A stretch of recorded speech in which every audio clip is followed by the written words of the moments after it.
Sir Rajini sir super sir sir sir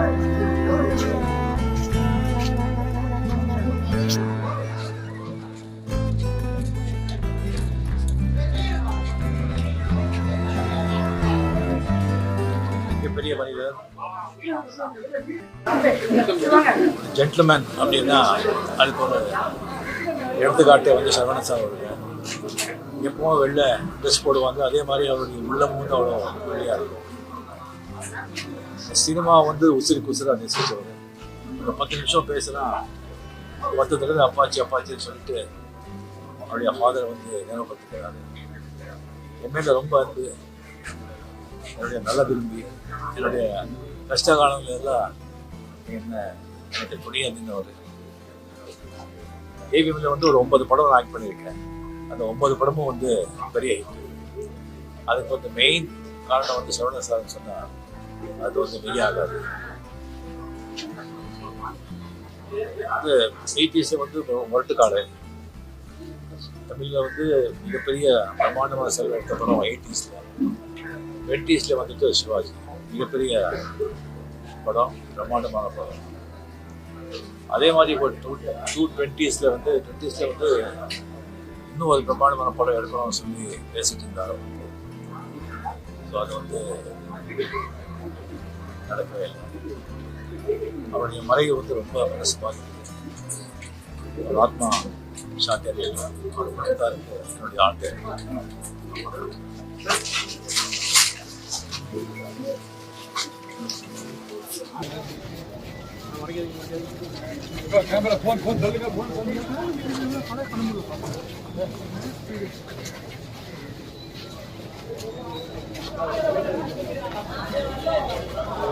AVM நிறுவனம் 73 வருஷத்துல 175 படங்கள். இந்த ஸ்டுடியோவில் நடிக்காத நடிகர்களே கிடையாது.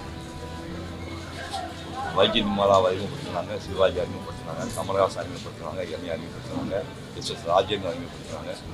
இப்படி ஆரம்பித்து நடிக்காத ரஜினி, கமல் உட்பட நடிக்காத நடிகர்களே கிடையாது.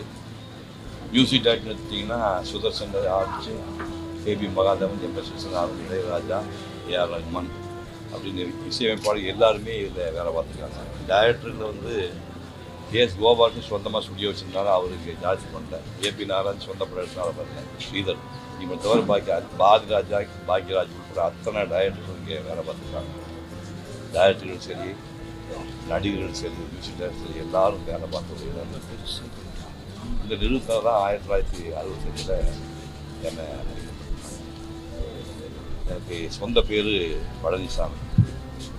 இந்த பேரை சிவகுமார்னு மாற்றி வச்சது சரவணன் சார். சரவணன் சார் தான் அண்ணன் தம்பி 4 பேர் இருந்தால் கூட எனக்கு இந்த பேரை வந்து சிவகுமார் சரவணன் சார். அவர் ஞாபகமாக தான் என் மகன் சூர்யாவுக்கு ஒரிஜினல் பேர் சரவணன் நான் பேர் வச்சேன். முதல் படத்தில்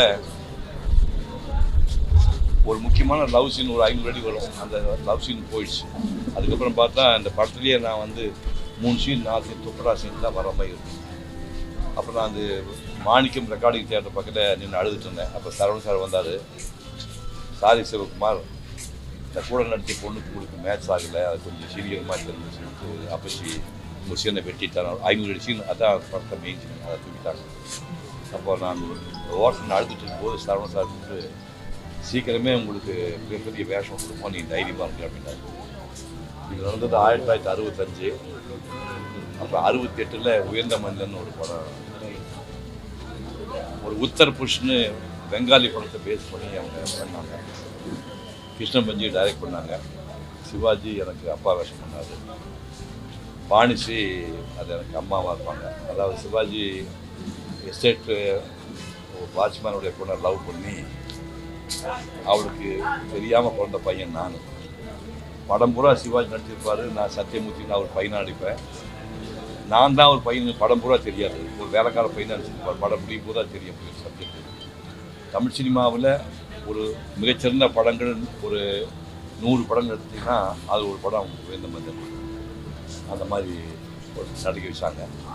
அதுக்கப்புறம் வந்து அடுத்த தலைமையில் சூர்யாவுக்கு வந்து அயன் பேரழகன் 2 படம் மாஸ்டர் பீஸ் படங்கள், 2மே சூர்யா லைஃப்பில் மறக்க முடியாத 2 படம். அயன் எனக்கு முதல் படத்தில் சம்பளம் சொன்னால் ஷாக் ஆகிடுவீங்க. எனக்கு முதல் படத்தில் சம்பளம் வந்து 1000 ரூபா. பெரிய நம்பர் இருக்கிறது நம்பர் 1 போட்டு 3 செய்யக்கூடாது. 1000 ரூபா எனக்கு முதல் படத்தில் சம்பளம். ஆனால் சூர்யா அந்த படம் பண்ணும்போது நீ என்ன சம்பளம் கேட்க சம்பளம் தான்னு கேட்ட படத்தை அப்படின்னு படம் பண்ணாங்க. சரவணன் சார் வந்து எப்படி நெருக்கமானு சொல்ல முடியாது. தில்லோசந்தரும் சரவணன் வந்து ஒரு நட்டை பிறகு மாதிரி. தில்லோசந்தரை ஒரு நாளைக்கு ஒரு தடவை தில்லோசந்தரை பேசாமல் இருக்கவே மாட்டார். வியாழக்கிழமை இங்கே வந்து ராஜேஷ கல்யாணம் பக்கம் அவென்யூ இருக்குது. அங்கே வந்து இவர் சாப்பாடு ப்ரிப்பேர் பண்ணி இவர் செய்வோம். தில்லோசந்தர் அசைவம் சாப்பிடுவார். அவர் வந்து ஈசிஆரில் மாயாஜால் பக்கத்து குடியிருக்கார். வியாழக்கிழமை கேரையில் 4 பேர் செஞ்சு எடுத்துகிட்டு போய் 12 மணிக்குள்ள வெயிட் பண்ணுவார். தில்லோ சரவணன் சாப்பிட வச்சு சாயங்காலம் போயிட்டு வியாழக்கிழமை ஃபுல் டே வந்து தில்லோ கூட ஸ்பெண்ட் பண்ணி வருவார்.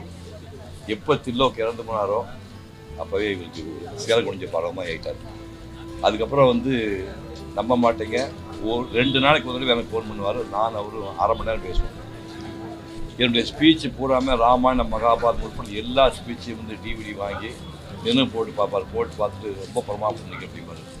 கடைசி 1 வார இடைவெளியில் மட்டும் எப்பயோ தொடர்பு ஒரு 10 நாள் இடைவெளி அவர் பேசாமல் போயிட்டு திடீர்னு அவர் கிளம்பி போயிட்டார். அதாவது ஏவிஎம் நிறுவனத்தினுடைய எக்ஸ்டென்ஷன் மாதிரி, ஏவிஎம் கிட்ட எக்ஸ்டென்ஷன் மாதிரி அவர் தான் இத்தனை வருஷமாக தொடர்ந்து ஒரு ரஜினி படம் எடுத்திங்கன்னா அது சிவாஜி படமாக இருக்கட்டும், முரட்டுக்காளியாக இருக்கட்டும், கோக்கி ராஜாவாக இருக்கட்டும், அவர் வச்சே கிட்டத்தட்ட ஒரு 10 படம், எஜமான் படம் 10 படம் எடுத்துருக்காங்க. கமல் தூங்காதே துணை தூங்காதே, உயர்ந்த உள்ளம், சகலகலா வல்லம் மாஸ்டர் தமிழ்நாட்டுடைய ஹிட்டான படம் ரஜினி கமல் படம் எல்லாமே இங்கே தான். கத்தி சிவாஜி படம் எடுத்துருக்காங்க. ஒரு கட்டத்துக்கு அப்புறம் இனிமேல் தொடர்ந்து படம் பண்ண முடியாது, அப்படி அந்த படம் எடுக்கிறத குறைச்சிட்டாரு. 10 நாளைக்கு முன்னாடி கூட அவர் பேசிட்டு இருந்தார். ஸ்மூத்தாக கிளம்பிட்டார். அதாவது கடைசி காலத்தில் இந்த பாய் போட்டு படுத்து நோய் வந்து விடுத்து பல நாள் கிடந்த படிக்கிறா அப்படிங்கிற மாதிரி துன்பப்பட்டு போகிறாரு. அவர் 88 வருஷம் வாழ்ந்திருக்காரு, நிறைவான வாழ்க்கை வாழ்ந்தார். ஒரு மிகப்பெரிய தயாரிப்பாளராக அவர் உருவாகி அவர் மகன் குணனை உருவாக்கினார். ஒரு பேட்டிகளும் சீரியலாக பண்ணியிருக்காங்க. இந்த துறை சம்பந்தப்பட்ட முழுசாக வாழ்ந்த மனிதர். அந்த மனிதர் கிளம்பி போய்விட்டால் ஒரு ஆத்மா சாந்தி. வணக்கம். நான் பிறந்த வீடு ஆஸ்பத்திரியாக இருக்கலாம், சென்னையாக இருக்கலாம். ஆனால் என்னை பொறுத்த வரைக்கும் நான் புகுந்த வீடு ஏவிஎம் தான். இத்தனை படங்கள் இங்கே நடிச்சிருக்கேன் எனக்கு ஞாபகம் இல்லை. எனக்கு சம்பந்தின்னு நான் சொன்னேன்னா சரவணன் சார் தான், குமரன் சார் தான், பாபு சார் தான், பிரதேஷ் தான். அதுக்கு சரவணன்கிறவர் எனக்கு ரொம்ப ரொம்ப ரொம்ப ரொம்ப நெருக்கம். வரும்போது எத்தனை ஞாபகங்கள் அப்படியே நாஷ்டாக் சினிமாவில் போகிற மாதிரி போயிட்டே வருது. தமாஷா சொல்லுவார். காலையில் அங்கேருந்து ஆரம்பிச்சு அடுத்த படம் போகும்போது முதல்ல 2 பேர் கூப்பிட்டுருங்க நாங்கள் லிஸ்ட்டில். ஒன்று 1 பேர், இன்னொன்று சீட்டு பேர் அப்படின்னு சொல்லி அந்த சரவணன் சார் பெருமையே என்னன்னா, அவர் வாழ்க்கையில் எவ்வளவு பேசியிருப்பார் அப்படின்னு யாராவது ரெக்கார்ட் பண்ணியிருந்தா அது ஒரு 40 பக்கத்து மக்கள் அடைகிறது இவ்வளோதான் பேசியிருப்பார் அவர் லைஃப்ல. ஆனால் அவருடைய செயல் சைலண்ட் சாதனைகள் அப்படின்னு நினைக்கிறீங்கன்னா வால்யூம்ஸ் அண்ட் வால்யூம்ஸ் உண்மையிலேயே செயல் செய்தார்னா ஜென்டில்மேன்கிற வார்த்தைக்கு நான் டிக்ஷனரியில் டெஃபினேஷன் கேட்டால் ஏவிஎம் சரவணன் தான். எனக்கெல்லாம் மிகப்பெரிய ஆர்வம் கருத்துக்காக கடன் இல்லை என்றால் எஸ்பிஎம்ஏ இவரும் சேர்ந்து என்னை குமரனோட சேர்ந்து ஒய்ஜி மகேந்திரன் நடிகனே கிடையாது. மாஸ் கிட்ட எனக்கு கொடுத்து எனக்கு விட்டது இந்த காம்பவுண்ட் அதுவும் சரவணன். தொடர்ந்து அவருடைய பேரெல்லாம் சொல்லும்போது அவரோட எனக்கு ரொம்ப நல்ல ஒரு ரிலேஷன்ஷிப் வருது. எங்கள் தாயார் மேலே ரொம்ப மதிப்பு வருது. ஒரு வருஷம் முன்னாடி வரைக்கும் கூட அவர் ஃபோனில் நான் அடிக்கடி பேசுவேன். அதுலேயும் பார்த்தேன் அவருக்கு மனசு திடீர்னு ஃபோன் பண்ணுவார். என்ன சார் எப்படி பண்ணுறீங்க, படம் எடுக்க போகிறீங்களான்னு கிண்டல் பண்ணுவேன். சாச்சா அதெல்லாம் விட்டாச்சுதான். நேற்று டிவியில் நல்லவனுக்கு நல்லவன் பார்த்தேன். எப்படி அந்த கிழிஞ்சது லம்பாடி உங்கேன்னு ஒரு வார்த்தையை சொன்னீங்க அப்படின்னு 45 மினிட்ஸ் அந்த பேசுவேன். பாராட்டு யார் சார் பாராட்டுறாங்க? தப்பு எடுத்து சொல்கிறதுக்கு தான் ஆள் இருக்காது. எப்போவோ பண்ணதை இன்னைக்கு ஞாபகம் வச்சு நீங்கள் பாராட்டி இந்த படத்துக்கு நீங்கள் பெற்றுத்தூன்னு தெரியுமான்னு பேசுகிறேன். என்ன ஒரு ஆத்மா! இந்த ஆத்மா வந்து சாந்தி அடையணும்னு நம்ம சொல்லவே வேணும். இது வந்து சாந்தி அடைஞ்ச ஆத்மா. கடவுளின் இறைவனின் காலடியில் நேரடியாக போய் சேரும். அவர் எந்த இறைவனை வரலாறு அந்த இறைவனின் காலடியில் நேரடியாக போய் சேரும். எத்தனை பேர் வருவாங்க. What of business, what of silent business. அவருக்கு நான் ஆங்கிலத்தில் ஒரு டெஃபினிஷன் கொடுத்தேன், ஜென்டில் ஜெயண்ட். அதுதான் பெரிய சரவணன். மறக்க முடியாது யாருமே மறக்க முடியாது. சைட் போகும்போதெல்லாம் எனக்கு ஞாபகம். He was particularly very close to me.